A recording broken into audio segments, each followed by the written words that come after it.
একটা ঘোষণাও এসেছে যে বিভিন্ন দপ্তরে বা মন্ত্রণালয়ে শিক্ষার্থীদের উপদেষ্টা হিসেবে নিয়োগ দেওয়া হয়।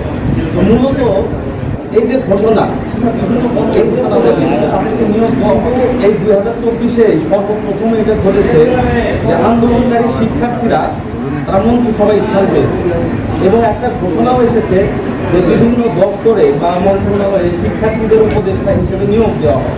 তো মূলত এই যে ঘোষণা, এই যে উপদেষ্টা হিসেবে তাদেরকে নিয়োগ দেওয়া হবে, তো এই জায়গাগুলোতে স্থান পাওয়ার জন্যই কিছু শিক্ষার্থী বা কিছু শিক্ষার্থী নামধারী তারা বিভিন্ন জায়গায় উঠে পড়ে লেগেছে যে তারা হিসেবে নিজেকে প্রমাণ করে। এইটার প্রভাবে বিভিন্ন প্রপাগান্ডা করানো হচ্ছে। আমাদের যে সমন্বয় দিদি তাদের নামে বিশ্বাসটা করা যাচ্ছে, তাদের নামে চাঁদাবাজি করা হচ্ছে এবং গতকালের যে ঘটনা দেখেছেন করা হয়েছে। আমরা বিভিন্ন লাইভ করেছি, তারা আপনারা স্পষ্ট দেখবেন যে লাইভে কথা বলছি তার পিছনে তাকে কথাগুলো সাজিয়ে দিচ্ছে। এই যে সাকিব খান তাকে সরাসরি আগে ধরা হয়েছে, সে চাঁদাবাজি করছিল, এসেছিল সে সিএনজি স্ট্যান্ড থেকে, সে ট্রাক থেকে মাল দিয়ে ট্রাক থেকে চাঁদা সংগ্রহ করেছে। একদম পিছন থেকে কথাগুলো সাজিয়ে দিচ্ছে, সেই কথাগুলো তারা বলেছে। অর্থাৎ এই সব বিষয় হচ্ছে একদম উদ্দেশ্য প্রণোদিত এবং বগুড়াতে সর্বপ্রথম যখন বৈষম্য বিরোধী ছাত্র আন্দোলনের ব্যানারে আন্দোলনটা শুরু হয়, আমাদের প্রধান সমন্বয়ক সাকিব খান ছিলেন, তার সাথে আমরা ছিলাম। প্রথম পরিস্থিতি এমন ছিল একটা কমিটি করা হবে, কিন্তু আমরা সেই কমিটিতে নাম দেওয়ার মতো লোক খুঁজে পাই নাই। তখন প্রশাসনের এতটা চাপ ছিল বা এতটা ভয় ছিল, কেউ নাম দেয় নাই। সেই জায়গায় আমাদের সমন্বয় টিম তারা সাহস করে তারা লড়াইটা চালিয়ে গেছে এবং কেন্দ্র এই কমিটিটাকে অনুমোদন করেছে।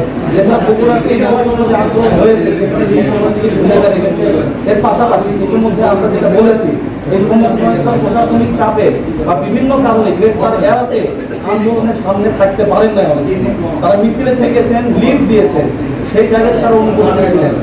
এই ঘটনাগুলোকে ব্যবহার করে কিছু ছাত্র মহল অসাধু চক্র তারা বর্তমানে নিজেদেরকে সমন্বয় দাবি করছে এবং আমাদের যে টিম এটাকে প্রতিষ্ঠিত করার চেষ্টা করছে এবং তারা সাধারণ শিক্ষার্থীদের উস্কানি দিচ্ছে যে আপনারা কি একে চেনেন কিনা, একে কি আপনার মিছিলে দেখছেন কিনা। বগুড়াতে 15-20টা মিছিল বিভিন্ন স্পট দিয়ে ঘুরে এসে ছাত্ররা একত্রিত হয়েছে। এমনও হয়েছে পুলিশের টিয়ার শেল, রাবার বুলেট এই গুলির কাছে তারা বাধাগ্রস্ত হয়ে ছাত্রদের পৌঁছাতেই পারে এবং আমাদের যে সমন্বয় তারা বিভিন্ন মিছিলে লিড দিচ্ছিলেন।